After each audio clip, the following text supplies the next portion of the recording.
Miranda Hobbs has never been happy. She admitted to this in season 6 of Sex and the City while dating someone who was literally perfect for her. I am never gonna be happy. It's just not gonna happen for me. While juggling the day-to-day life of motherhood to a son who resented her for being a workaholic, Oh, it's okay, Brady. Mommy's just gotta go to work. What's wrong with him? He just misses his mommy, Magda. Where's the waiter with the check? Miranda, relax. Magda hasn't even finished yet. I still have a brief to work on when I get home. Sit down, please, and have some breakfast. I can't. I had this presentation today and I'm sick to my stomach. You can't, Mommy. She has to go to work. I stepped on a used condom in Brady's room this morning. Brady's bedroom floor is a minefield. Jesus! And no Louisa for a week. Oh, okay. Now you sound really crazy. Do those headphones work? Obviously not if I can hear you. Mom, I told you don't have to come all the way over here every morning just to make me breakfast. So it's me and you, Brady. I'm working with Louisa. Oh, naturally. I wonder if you've given any more thought to the summer program in Costa Rica. It sounds great to me. Then you do it. My son called me a bitch because I sent his girlfriend home and forced him to do his homework. and a long-term marriage of almost 2 decades to her somewhat ailing husband, Hey, I got hearing aids. I'm an all-timer now. You only have 60% hearing loss in one ear and 40% in the other. Yeah, because I'm old. Oh. Miranda found herself experiencing what seemed like a midlife crisis. So it only made sense that she would want to start breaking out of her shell and changing things up in her life. Miranda changed her hair color, much to Charlotte's chagrin, Are you gonna, I just think the gray ages you. decided to go back to school, and eventually met someone else. Enter Che Diaz, Carrie's boss at the now-defunct podcast X, Y, and Me. After the death of her best friend's husband, the two had a meet-cute at the funeral. How did this happen? Che was smoking oregano outside of the funeral with Miranda's underage son. He is my son. He is a minor. Who the fuck are you anyway? What are you, some kind of a funeral Oregano pusher? No, I'm not, but that is a great idea for an untapped market. You think this is funny? Well, not yet, but give me an hour or two and I'll work it into a solid tight 10. Mom. I'm gonna rip your goddamn head off. When Miranda confronted Che, she was later met with the horror of finding out that they're actually their best friend's boss. Oh, Miranda, I want you to meet someone. This is my podcast boss, Che Diaz. However, instead of it being awkward, the two struck up a conversation that turned friendly. Very cool how you protected him out there. Well, thank you. I guess I'm kind of like a mama bear. Mama bear? Honey, try Papa Bear. Miranda was smitten from this interaction, which led to her tagging along with Carrie at Che's comedy concert. Che is funny. I'm glad you think so because you're coming with me to their comedy concert Friday night. Oh, great! Miranda, intrigued by a potential new love interest, decided to stick around after the show ended so she could talk to them. Rambo! Here, we can see how Miranda has instantly put Che on a pedestal and begins gushing over their performance. I kept hearing your voice in my head saying, change. What you said is so true, though. You were so amazing up there. You are like a comedy prophet. Okay, do me a favor. Stop talking. Afterwards, Che offers Miranda some oregano, to which Miranda declines. Che then rephrases the question by offering to blow said oregano into her mouth, simulating a kiss. I think you could use some Oregano. Oh, wow. No, I don't think so. Do you mind if I shotgun you? Is that where you blow the... Okay. Later, after her best friend undergoes surgery, Che shows up to offer comfort, but since Carrie isn't in the mood, Miranda meets up with them and has lunch. Here, Miranda begins to learn more about Che. Cheryl used to hold everything in. All that unhappiness and yeah, making her physically and emotionally constipated, just lying to herself and everyone else. I let it all out. I tell the whole truth on myself, on stage, off. I feel it. I haven't shit my pants in 3 years. I'm sorry, I know reading. During her best friend's recovery post-surgery, in which Miranda was tasked with assisting Carrie, Che drops by with liquor to cheer Carrie up. Hello? Hey, it's Che Diaz. Oh, hey, come on up. What a pleasant surprise. I was just stopping by with two things to help Carrie podcast better from home, a professional mic and some aged tequila. Miranda takes advantage of the opportunity by letting her in for more flirting. She's taking a little nap now. We gotta keep it down. Probably not a great idea to ask if she wants to do a shot. But you could ask me. Che, who was originally gifting the tequila to Carrie, goes on to drink said tequila and light up in her apartment. Remember, this is Carrie's boss, and it's also Carrie's apartment that she's lighting up in without any consent from Carrie, who is asleep. Side note, Che does not consider anyone else's comfort when they smoke.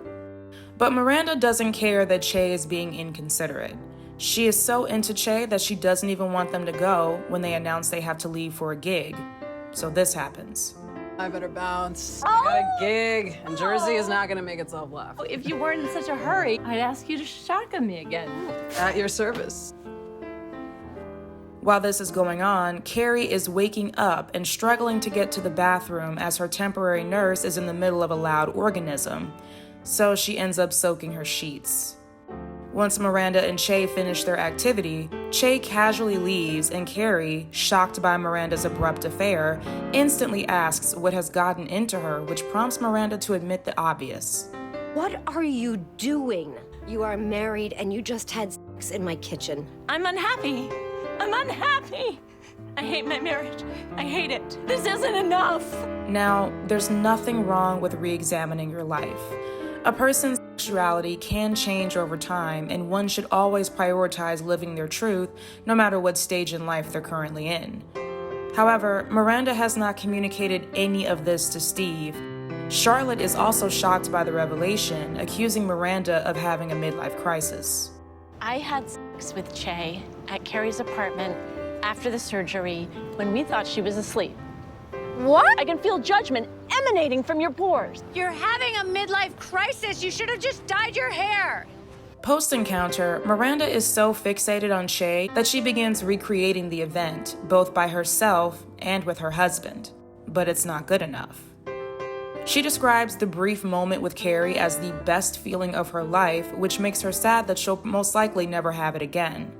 What's the lifespan of an unanswered text? 3 days, 3 weeks, 3 months? Che. I can't believe that I had the most transcendent sex of my life and it'll never happen again. That is, until she sees Che doing stand-up at an event where Carrie's being honored. Miranda seeks out Che and asks why they've been ignoring her. So, how have you been? I've been fine, thank you. And yourself? What's going on? Why are you being weird? You never wrote me back. You wrote me? DM'd me back, or whatever. Well, when did you DM me? Like 3 months ago. Che then gaslights Miranda by telling her that they've just been really high. I've done a ton of Oregano. I can barely remember 3 hours ago. Plus, I get a lot of DMs. You should have just DM'd me again. Ask for what you want. Then, Che offers another sexual encounter, to which Miranda happily obliges. I want to go someplace with you and take off all your clothes. Really? I think I'm in love with you. Fresh off of cheating on her husband again, Miranda attends a pride event that Che is hosting. As she's now living a double life, when she sees her son and his girlfriend at the event, Miranda runs away, which Che notices. Later, they confront Miranda, who surprised them with coffee. What was that Looney Tunes exit? I saw my son, and I didn't want him to see me here with you. He doesn't know about me? He doesn't know about me. He doesn't know you're in an open marriage? You are in an open marriage, aren't you? I wasn't, till you. Are you fucking kidding me? We probably should have discussed this before now. You think? Oh. Jesus Christ, Miranda, why did you even put yourself out there if you're not available? Thank you for the coffee. Oh, yeah, sure. We're going to put a pin in this moment for later because right now, Che, despite their litany of red flags, is right to be offended that Miranda is not being completely honest with them. However, their lack of communication implies that this relationship is mostly physical above anything else. But Miranda is desperate to please Che, who wants nothing to do with a married woman. I want Che, and this is something that I have to do, or there's no Che. She essentially stalks them, popping up right before they are about to leave for Cleveland to do a gig, and frantically announces that she's going to leave her husband. No, I'm gonna change the circumstance. I am, and I want us to be together. Che's response? I can't give you anything traditional. That's fine. That is great. I'm gonna take care of it. Miranda then promptly tells Steve that she wants a divorce and that she met someone else. I can't do this anymore. I'm not happy. I've met someone.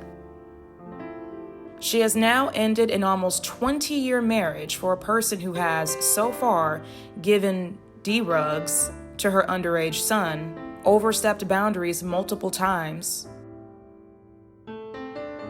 disappeared for months after being intimate with her, and is now not even promising that their relationship will be traditional, which in this sense implies to mean that she's warning Miranda to not expect monogamy. We catch a glimpse of this at dinner with Che and Miranda, where Che makes it a point to note that Miranda is fun to hang out with fully clothed. You are a lot of fun. Even with your clothes on. Then Che makes this face when Miranda announces herself as their girlfriend. Can we get a quick selfie with you? I can take it if you want. Are you famous too? Oh, I'm just the girlfriend. Thanks. After a not-so-subtle reminder that Che gets around, And you hooked up with a friend of ours. And you slept with another friend of ours? Okay, well, so, where were we? Miranda, still gushing over her shiny new love interest, shows up at Che's apartment unannounced with snacks. Che is not happy about this. Okay. This is awkward. I'm in the middle of writing. This never happened! Sorry. Have your night. I shouldn't have come. So fucking stupid. Miranda leaves and begins berating herself for surprising someone she abruptly traveled to another city for, and then Che, once again, tells Miranda the true status of their relationship. This isn't gonna work if you lock us into those fucking limiting relationship tropes. I'm not a guy, you're not my girlfriend, and we're not dating. We're not? Notice how Che is setting all of the parameters of their relationship. Che wants to flirt with Miranda by asking her to smoke oregano when she initially declined. Miranda is now reeking of pot, and her son and his girlfriend notice. Whoa, Mom, you reek. Che is the one who didn't want to be with Miranda if she was married. Miranda is now separated from her husband. Che doesn't want Miranda to show up unannounced because they're not dating, so Miranda is now over-apologizing and quickly leaving to correct her mistake. The most egregious thing that Che does this season happens towards the end, when they invite Miranda to a party where their family will be in attendance. Well, East Coast girls are hip. I really dig those styles they wear. Knock me out when I'm down there. What's happening? Do you know what's happening? All of this is my humble way of sharing with you that yours truly is going to California. I'm making a pilot! Miranda is understandably confused and heartbroken.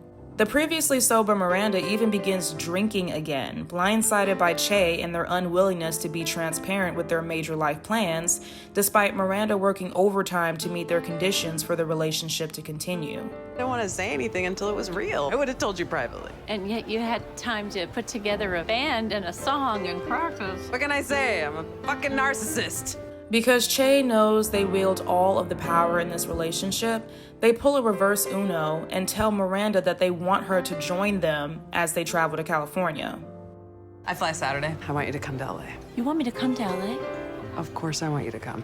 Expecting a new girlfriend with a family she's about to upend via an impending divorce to suddenly quit school, giving up a coveted internship. I passed up my internship to be there. The one you said was impossible to get? What about that internship at Human Rights Watch? To move across the country on such short notice sounds completely selfish and inconsiderate. But because Miranda has relinquished her backbone, she perks up at the idea of being a last-minute addition to their plans. The season ends with Miranda dyeing her hair back to red and seeing her son off to Europe for the summer, right before heading to California with Che. Despite all of the red flags, Miranda is more than on board with this relationship. Stay tuned for part 2 of this deep dive into one of the most polarizing couples of And Just Like That.